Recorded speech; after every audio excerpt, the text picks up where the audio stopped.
Just as the morning sun comes up, I'm waking from my sleep. I have the peace of knowing that you are there protecting me.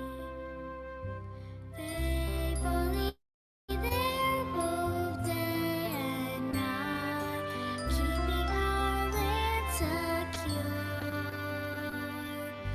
Bravely doing what is right.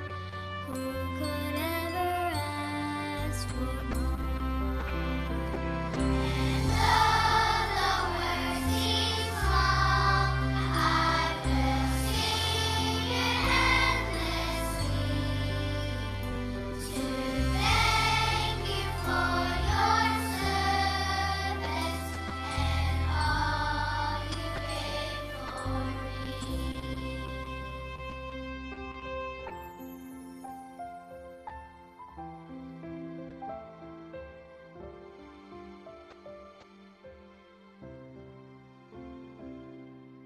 Over the air, on land and sea, lending a watchful eye, keeping the bells of liberty ringing as the years go by. Now as the sun prepares to set, ending another day, you kept us free and safe again. That is why we stand and sing. And though the world seems long, I will sing it endlessly to thank you for your service and all you gave for me. And though the world seems long, I will sing it endlessly to thank you for your service and all you gave for me. To thank you for your service and all you gave for me.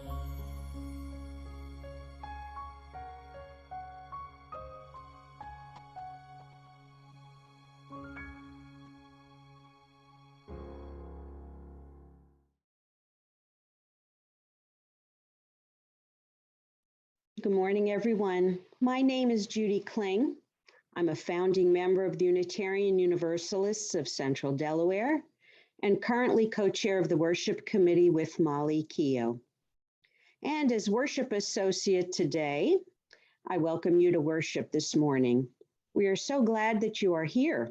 We hope you will find ample room in this community for your spirit. We continue to be grateful for the technology that allows us to worship together online and to continue to build community in other ways. Thank you in advance for your patience and grace with any delays or glitches that we might experience. In addition to our worship each Sunday at 10, we meet on Tuesday nights at 7 for a more informal time of check-in and sharing. Please consider joining us for that gathering. And by way of announcements today, I encourage everyone to read your e-blast that you received yesterday in your email, but just to highlight some things that you should know. Next Sunday's worship, the 14th of November, is Self-Compassion, and it will be given by Reverend Karma Amos and Michael Bolero and Molly Keogh. Also, this week, the 8th of November, that's tomorrow, Monday, at 6:30 p.m., the Dover City Council will meet and address the request by the Dover Interfaith Mission for Housing to move to a site on the corner of Division and Queen Streets. The zoning is the issue, and there's lots of information on that e-blast of how to either attend or take part in that meeting. DIMH is a group that our social justice committee every month, first Monday of the month, provides a meal for the men there. The UUCD fellowship event at Sheep's Run next Saturday, the 13th of November, will be at 2 p.m. with Kevin Stone and Susan Boyce's new home in their backyard for the first UUCD party at their place called Sheep's Run. And you can meet the farm animals and all us other animals and socialize with your fellow UUCDers.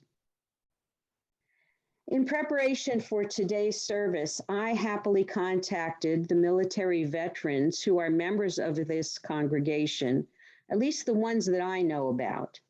They all could not be with us today, but I will mention them throughout the service by their musical choices, their readings, and personal updates.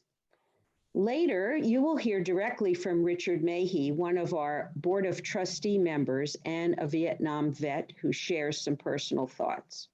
And our main reflection today will be given by Chase Williams, one of our new members who is usually stationed at Dover Air Force Base, but is currently on active duty overseas.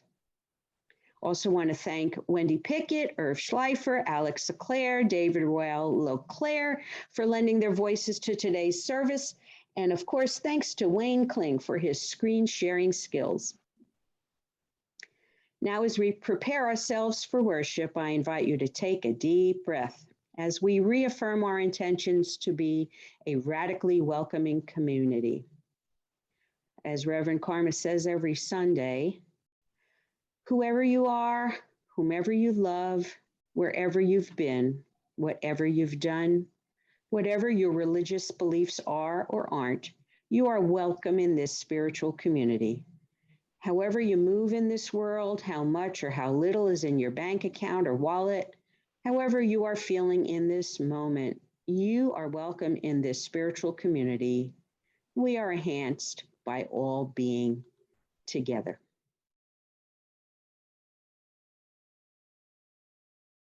Our chalice lighting for this morning is entitled Veterans Day Prayer. This is by Reverend Kathleen Rowlands. She's an accredited interim minister with the UUA. I'm going to light the chalice first. Let us join our hearts and minds together in the spirit of prayer. O Holy One, that unites all who are estranged and challenges all who preach division and exclusion. We see that unity so often in the eyes of a child who sees neither race nor creed in any eyes that look back, but only whether those are smiling or crying. Suffer the little children to come to me, Jesus once said, for such is the kingdom of God. Yet every one of us had the eyes of a child at one time, had that vision, had that open acceptance. Before we put on the armor of our educations and our social class, before we went to school and to war, before we went to church or mosque or synagogue or temple, we were somebody's child and we were loved.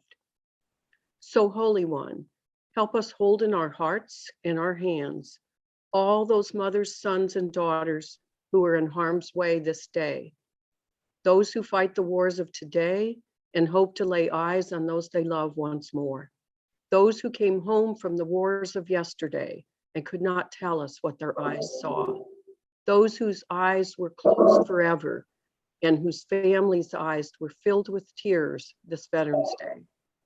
On all sides, in both trenches, despite the evil that is done, despite the high ideals that are proclaimed, our faith is that all these children deserve to be called the children of God.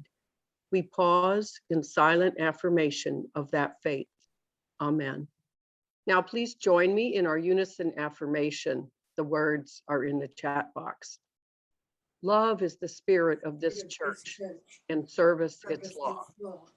This is our great covenant, to dwell together in peace, to seek to seek the truth in love, and to help one another.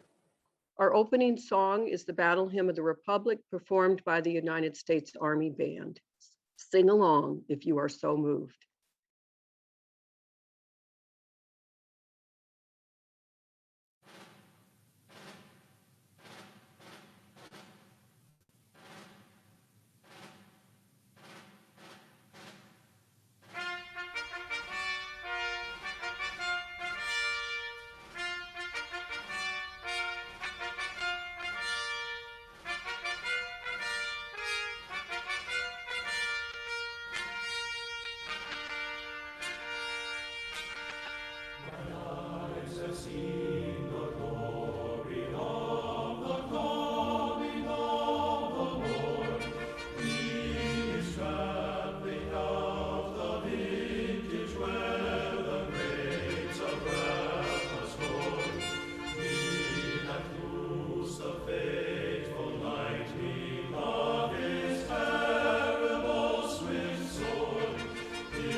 Hi, I'm Alex. Each week at UUCD, we include a brief UU moment in our worship service that serves to make us aware of and to nurture our connection to the larger body of Unitarian Universalists and the Unitarian Universalist Association that binds us together.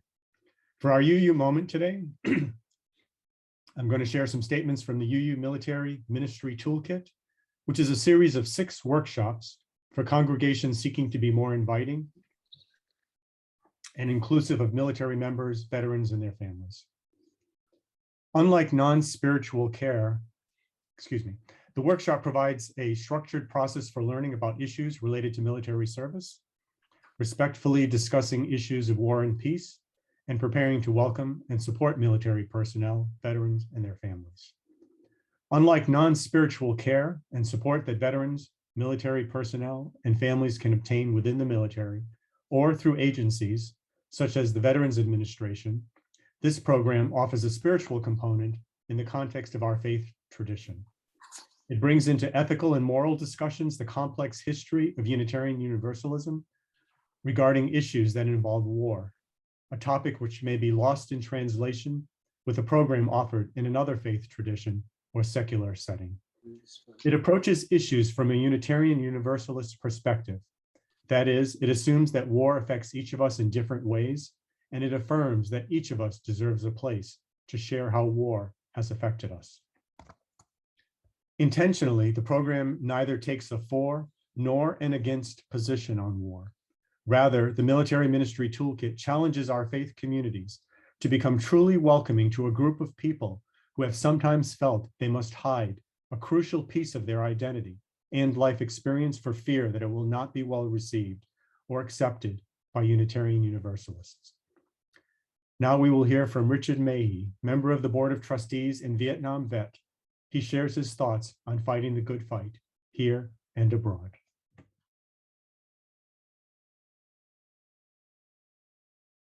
Good morning. Veterans of America's wars fought to keep the world free, democratic, and safe. In the future, battles to keep America's democracy strong will not take place on battlefields overseas, but in our homes and in the homes of people around the world.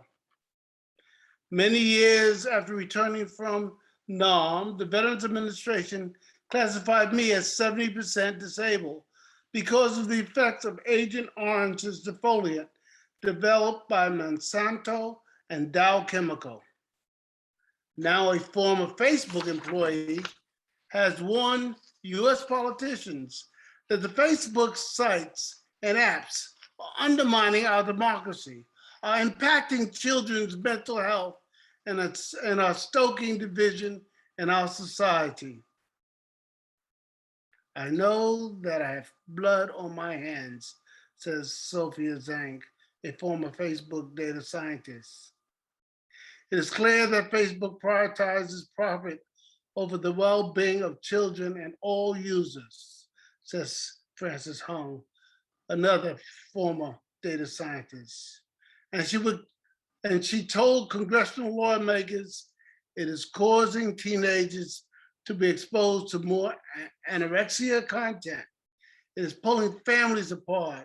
And in places like Ethiopia, it's literally fanning ethnic balance. Now, many people oppose the Vietnam War on moral grounds. I continue to have ambivalent feelings about that war as I do Facebook. I'm clear, however, about not wanting Facebook to take so many non-combatants down the same path as did Monsanto and Dow Chemical took me, while destroying our democracy, honoring the sacrifices many have made, says Charles Rangel, for our country in the name of freedom and democracy is the very foundation of Veterans Day. For all of our vets, welcome home.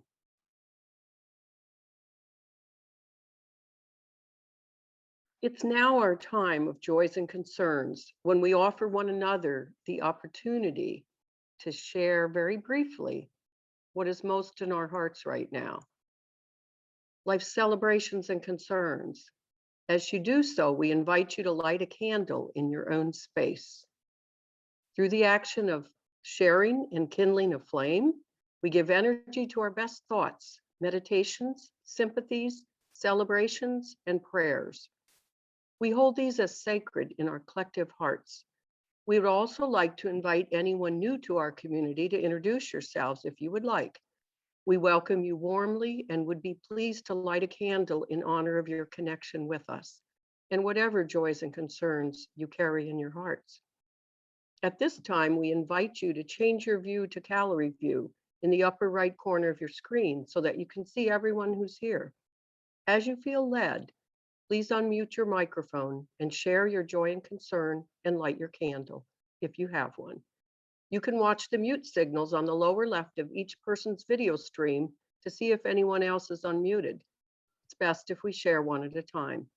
And then please mute your mic after you have shared.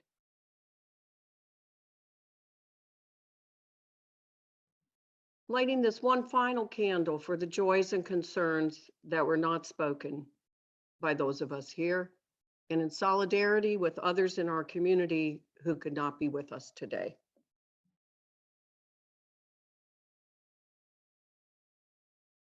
As Unitarian Universalists, a central part of our worship and all of our services is to bring each of us together. And since we do it online, the opportunity that we all have to practice the lovely word of generosity.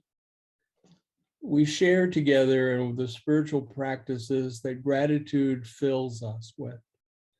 Each time we give our gifts to our congregation, it allows that community to grow, allows us to do more for others, help one another, reach out in many, many ways. We are grateful to you for the many ways you support our community and the things you have done for all of us. Included your financial pledges and offerings. Your gifts matter to us. They are a central part of our existence on planet Earth in many ways. Your gifts help us in ways that go for a better tomorrow and a better future. Thank you for your passions and your generosities.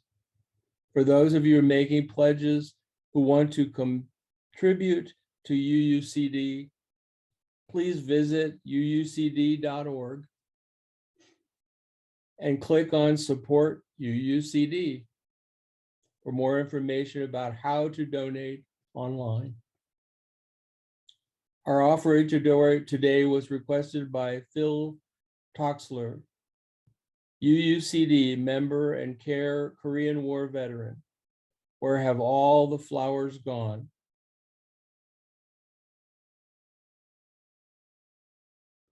Hey, I got an old song, maybe some of you might like to help me sing it. I'm going to ask my grandson, Tao Rodriguez, to come up here and help me.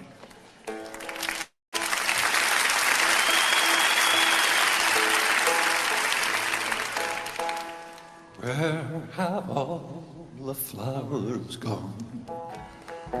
Long time passing. Where have all the flowers gone? Long time ago. Where have all the flowers gone? Girls have picked them, every one. When will they ever learn? When will they ever learn?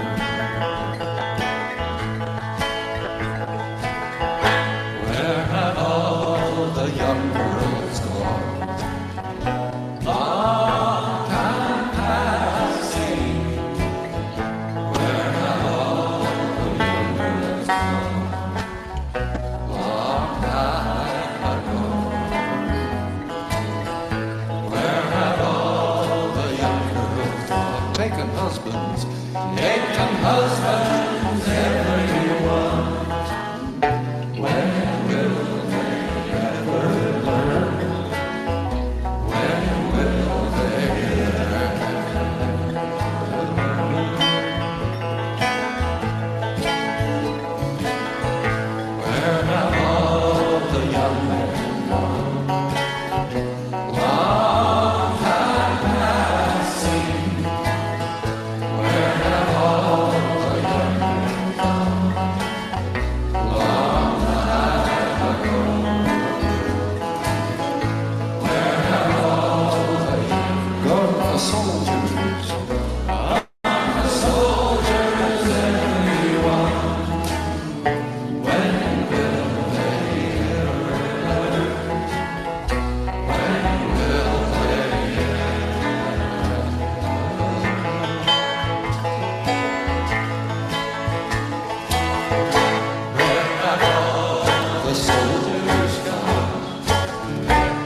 Good morning.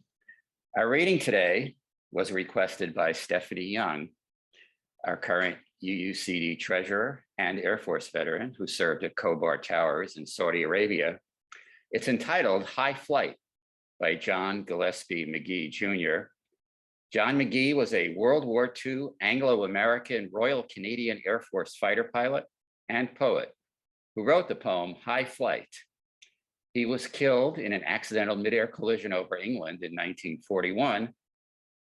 And it should also be noted that this poem served as the basis for the eulogy delivered for our Challenger astronauts who were lost in 1986. Oh, I have slipped the surly bounds of earth and danced the skies on laughter's silvered wings.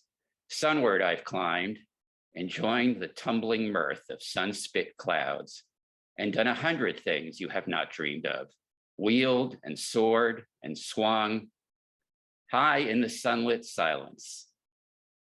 Hovering there, I've chased the shouting wind along and flung my eager craft through footless halls of air. Up, the long, delirious, burning blue, I've topped the windswept heights with easy grace, where never lark or even eagle flew. And while with silent lifting mind I've trod the high, untrespassed sanctity of space, put out my hand and touched the face of God. Good morning. My name is Chase Williams. I am going to be leading the main reflection for this morning. I must first say that this is my opinion and does not represent the opinions of the United States Air Force or the United States government. So with that disclaimer out the way, I will start. War is another ink blot in the book of history. And just like history, it does not always make sense. War at its core always involves death and violence. War by definition can be any armed conflict. It can be on a small scale between two gangs that cause chaos in a single city, or as large as the two major world superpowers engaging in mutually assured destruction. When Reverend Karma asked me to give this message, she mentioned that Veterans Day is a time of tension between pacifist and honorable military folk. This might be my southernness showing, but I did not realize this was a conflicting holiday. When I was in my youth, I also identified as a pacifist, but the argument always came up if somebody attacked me first and I said that I was in self-defense was a viable use of violence.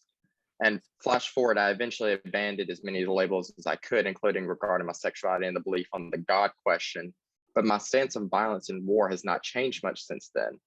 Even now, of 2 years of military service, at this current moment of time, I would honestly like to be a pacifist and think that most conflicts are immoral. However, my conscience does not allow me to kneel when I think I should fight back.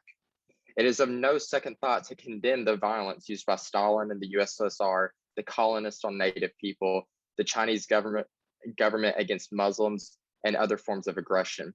While violence is never the answer, it is these type of situations that allow me to morally justify the use of violence, a retaliation, if you will.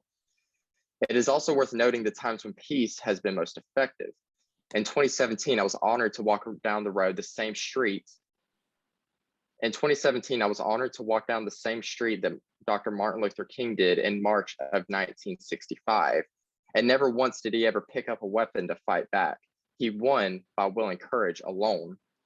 However, with the same subject of equal rights, it is very likely that if the Union did not fight back against the rebelling states, we would likely be very far off from the equality that we have today. And while the African-American community was justified in protesting for the abuse from police, it turned into the 1992 Los Angeles riots. Due to the mismanagement of the police, Koreans fought in armed conflicts to protect their businesses, families, and homes against the rioters. However, I don't want this to be about what is justified and unjustified violence. What I want this to be about is the relationship between pacifist and non-pacifist. In my experience with the military, I think we can all agree that very few people actually want to be in a combat zone. Nobody wants to go days without showering, having poor eating and sleeping habits, and all the trauma that comes with near-death experiences. But it is those sacrifices that the military folks give that allow us to enjoy freedoms from those who want to do us harm. I only speak for myself, but I would go as far as to say I wish I could get fired simply because we were able to finally achieve world peace. And is this not what the pacifists want too? World peace. I would like to think that most people around the world truly want this world peace, but in a world that has corruption in every part and every corner of society, it is a great task. Fortunately, most of the world is able to democratically elect their leaders, so shouldn't we ought to elect leaders who are striving for values such as world peace, ending oppression, ending world hunger, and the list goes on. I'm glad we had a service about the United Nations a few weeks ago, because that is exactly why we need pacifists. I'll talk briefly in a moment on how military members can advocate for world peace, but first the pacifists specifically. The world needs pacifists who absolutely refuse to bear arms in all warfare, because it is this type of ethical fanaticism, and I do not mean this in a negative way, that is the most absolute embodiment of our first principle, the inherent worth and dignity of every person. But is this to say, because I serve, I lack this morality? And I would say no. The military's law states as long as you are not in uniform, as I am right now, or not in uniform right now, or making official statements, you are free to protest, vote, sign petitions, start committees, or whatever it may be. This enables all military members to be advocates of peace, even if the government is currently not on the side of peace. There have been times where the government has not been on the side of peace, and because of this, military members were pushed outside the realm of political involvement. And unfortunately, I'm pretty useless for activism when I'm halfway or all the way, and even if we are in a peacetime currently. An example for when we were in a wartime, though, and probably one of the most controversial pieces of American history, is the Vietnam War. Regardless of the drafted or willing participants' opinion on the war, they still were all met with the unfortunate same fates. And it is that time that pacifists need to be as loud as possible, because no longer can the military voice their opinions on what the government is demanding. It is in this moment that the military members need pacifists to pressure political leaders into peaceful and ethical negotiations. But let me shift gears a little bit. I'm sure you're all curious to hear my experiences being deployed with the whole Afghanistan evacuation. And similar to the National Guard in times of crisis, the military in these moments act more as a tactical humanitarian mission, if you will. I even worked alongside with charity organizations, and I'm certain some of them were pacifist. We're all coming together for the same mission of protecting the freedoms of these refugees. I was talking to this woman from Samaritan's Purse. Clearly, she was a devoted Christian, where she said that she was doing her work and she felt God's presence. I decided to just let her talk and to not ostracize myself from the group, that I disagreed on what this presence was. But this presence to me was knowing that I was making a difference in this world. I felt this divine charitable spirit the most while I was restocking waters in a fridge.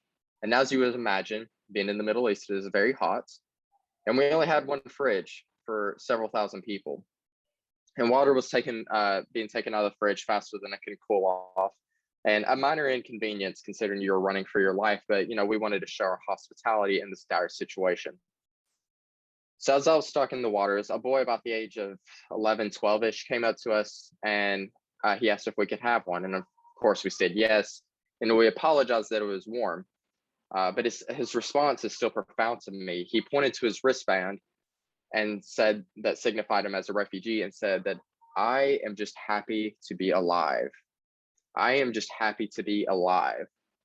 While I like to think I don't take most things for granted, this served as a humble reminder that I am well taken care of and have very few things to worry about, and none of them have a life or death significance on this sort of scale. I was very proud for once to be serving in the military and wish I could spend the rest of my career doing humanitarian missions. In the midst of the chaos, the yelling, crying babies, fear of COVID, and anxious people not knowing when they're leaving or where they're going, I felt this divine presence, knowing that I was doing something that truly mattered. I had to work hard because these people needed me. In another one of our housing locations, the military members and Afghans were playing soccer or football. And I realized even more that we were all just people living a happy life, just trying to do whatever we could. Our ethnicity, our religion, our language barriers, our cultures, customs, our clothes, and whatever else, it truly did not matter. We just wanted to have a simple game of football. And as I conclude this to both my pacifist and my non-pacifist, I encourage this to not be a day of tension based on war and politics, but rather an appreciation for the work and sacrifices military members and their families make to protect our freedoms. And remember, at the end of the day, whoever you are, whoever you love, wherever you've been, whatever you've done, whatever your religious beliefs are or aren't, however you move in the world, how much or little is in your bank account or wallet, however you're feeling in those moments, we all strive for peace. I would like to take one final moment of silence to honor those who have served, to those who are injured either psychologically or physically, and to those who have paid the ultimate price for our freedom. Please say in your own space or type in the chat box the name of someone you would like to uplift and to remember. Thank you.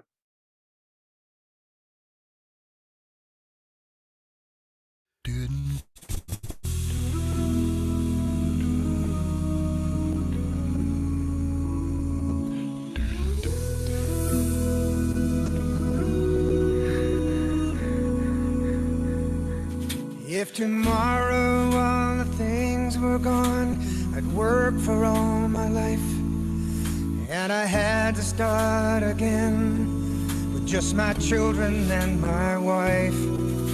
I thank my lucky stars to be living here today, where the flag still stands for freedom, and they can't take that away. And I'm proud to be an American, where at least I know I'm free. And I won't forget the men who died, who gave that right to me. And I gladly stand up next to you and defend her still today. 'Cause there ain't no doubt I love this land. God bless the USA. God bless the USA.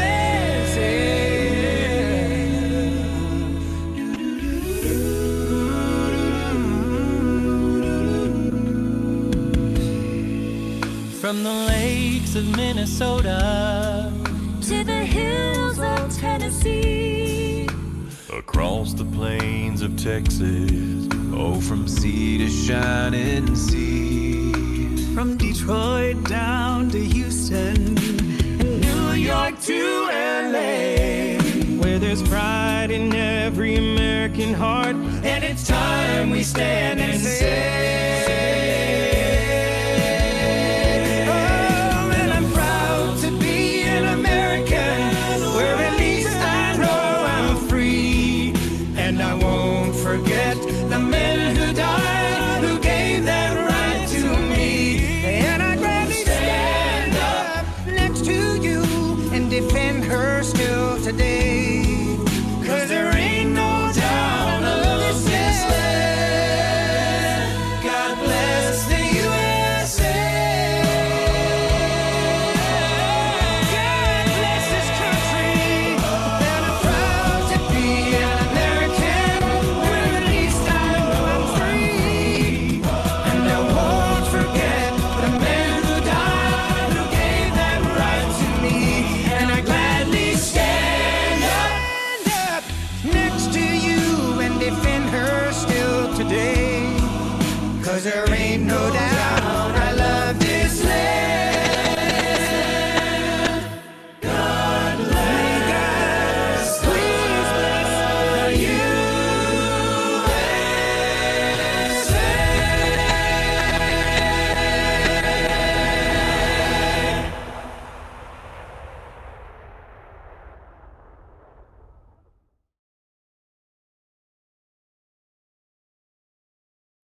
Please join me in extinguishing the chalice together.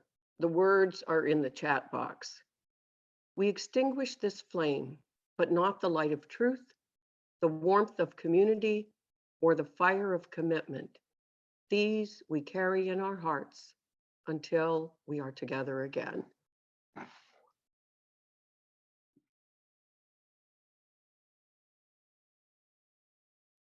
Our closing words today are titled On Veterans Day by Ren Bellavance Grace, a congregational consultant in the New England region of the UUA. German theologian Meister Eckhart is quoted as saying, "If the only prayer you ever say in your entire life is thank you, it will be enough.